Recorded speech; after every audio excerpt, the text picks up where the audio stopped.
फेमिना, तुम जो चाहे कह लो, तुम बेशक निकाल लो अपने दिल की भड़ास। मैं चुपचाप सुन लूंगा और कोई जवाब नहीं दूंगा। कितना मुश्किल होता है ना अपना भरम कायम रखना। कितनी आसानी से चिकनाचूर हो जाता है। भरम इंसान गैरों के लिए रखता है, अपनों पे तो मान होता है। लोग क्या कहेंगे? लोग कौन है? तुम्हें लोगों की इतनी परवाह क्यों है? आखिर होते कौन है वो हमारी लाइफ में इंटरफेयर करने वाले?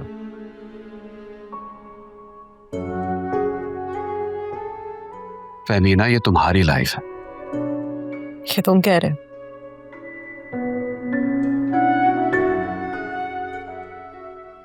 तुम शायद भूल गए जब साकिब ने आकर रोशनी पे बेजा इल्जामात लगाए थे तो कितने गुस्से में आए थे तुम।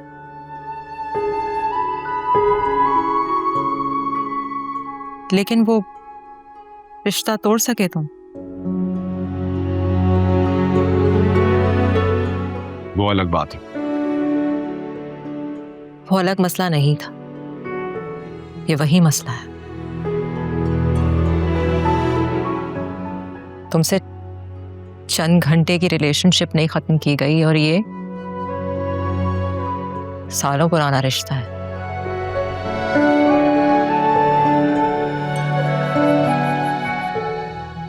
दोस्तों में, जानने वालों में क्या इंप्रेशन रह गया होगा। और तुमने क्या किया? तुमने तो कसर ही नहीं छोड़ी, वजी भाई तक को बता दिया। मैंने उन्हें कुछ नहीं बताया। तो फिर वो मुझे क्यों कॉल्स कर रहे हैं? देख लो, कंसर्न्ड है मेरे लिए, मिलने की बात कर रहे हैं। फेमिना, वो इसलिए कंसर्न्ड है कि वो हमेशा से तुमसे क्लोज रहा है। वो तुम्हें कॉल करे जा रहे थे, तुम्हारा फोन ऑफ था। मुझसे पूछा तो मैंने सिर्फ इतना ही कहा कि फेमिना अपना मसला आपको खुद बताएगी। वो आने का प्लान तुमसे डिस्कस करना चाह रहे थे, उसी के मुतालिक बात करना चाहते थे। सो सॉरी, मेरी वजह से तुम्हें मेरा कितना तंग कर रही होगी। नहीं, वो मुझे बिल्कुल तंग नहीं करती, बल्कि आज तो मैं और मेरा आइसक्रीम खाने जाएंगे।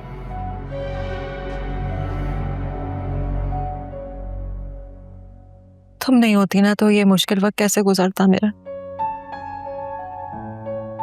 तुम्हारा बहुत शुक्रिया। क्यों शुक्रिया कर रही है मुझे? मैं कोई पराई थोड़ी हूँ, आपकी अपनी बहन हूं ना। प्लीज परेशान ना हो, सब ठीक हो जाएगा।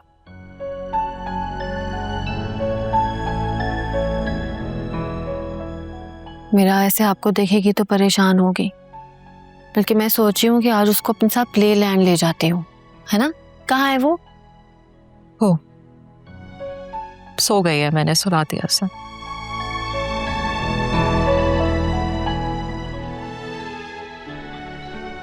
सब सही हो जाएगा।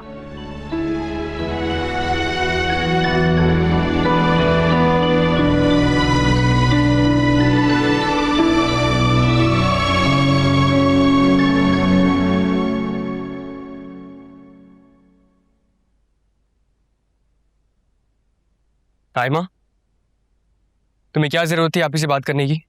क्या मतलब? मैंने तो तुम्हारे लिए बात की है। हाँ, लेकिन मैंने तुमसे कहा तो नहीं था ना। मैंने सिर्फ सोचा था, अगर मुझे करनी होती मैं कर लेता। सिर्फ सोचा था, इरादा नहीं था क्या? इरादा था, लेकिन आप ही से हम और क्या क्या एक्सपेक्ट करें? वो पहले ही बहुत कुछ कर रही है हमारे लिए। तो कोई एहसान नहीं करी है वो हम पे, ये उनका फर्ज है। उन्होंने वादा किया था अम्मी से कि हम दोनों की रिस्पॉन्सिबिलिटी वो उठाएंगी, और वो खुद भी पीछे नहीं हट रही इससे। खैर, ये उनका फर्ज तो नहीं है। अच्छा, तो फिर मना कर दो आप ही को जाके, और तबाह कर लो अपना फ्यूचर। यहीं पे भटकते रहो, और सिंपल बीए करके कोई छोटी मोटी क्लरिकल जॉब कर लेना, क्योंकि यहाँ पे तो तुम्हारा यही मुस्तकबिल है। लेकिन आइमा, साइम, एक बात याद रखना, तुम मेरे सगे भाई हो और आप ही हमारी सौतेली बहन है। वो एक हद तक ही अम्मी से किए गए वादे निभाएंगी, और फिर जैसे तैसे करके हमसे छुटकारा पा लेंगी, और पलटकर देखेंगी भी नहीं। तुम अपना फ्यूचर सिक्योर करो। ऑस्ट्रेलिया, कनाडा, कहीं भी चले जाओ, क्योंकि अगर तुम यहां रहे ना तो जलील ही होते रहोगे।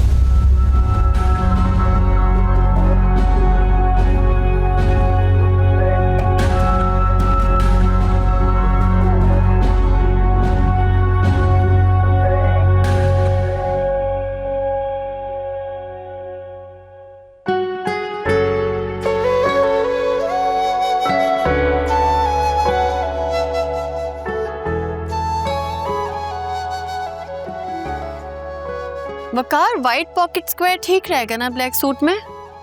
मैंने आज आपके कोट में अपनी पसंद से लगाया है, पता नहीं आपको कैसा लगेगा। पता नहीं है, लेकिन आप ही सही तरह फिक्स करते हैं, मुझसे इतना होता नहीं है सही। देखें,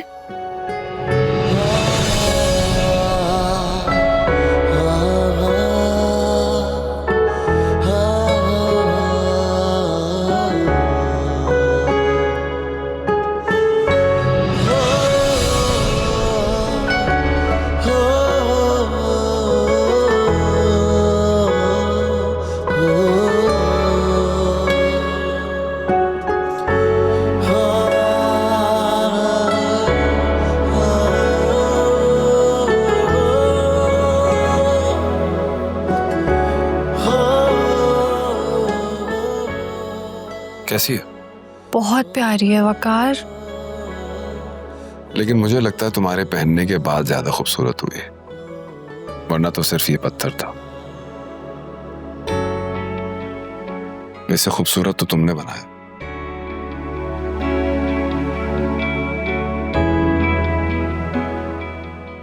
थैंक यू।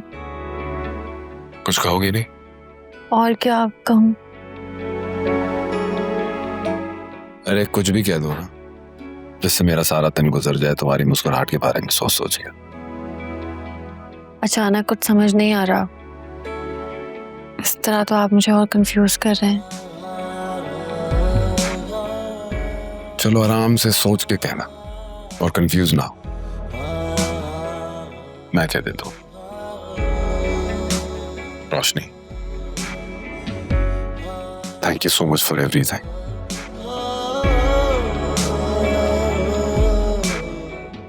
तुमने बहुत मुश्किल वक्त में मेरा साथ दिया। फहमीना को और मेरा को संभालना मेरे लिए बहुत टफ था। तुम्हारा बहुत शुक्रिया। अगर तुम ना होती तो पता नहीं कैसे होता।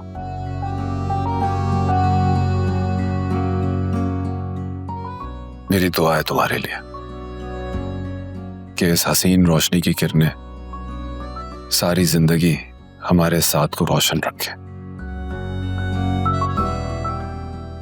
मेरी ताकत, मेरी हिम्मत, मेरी रोशनी।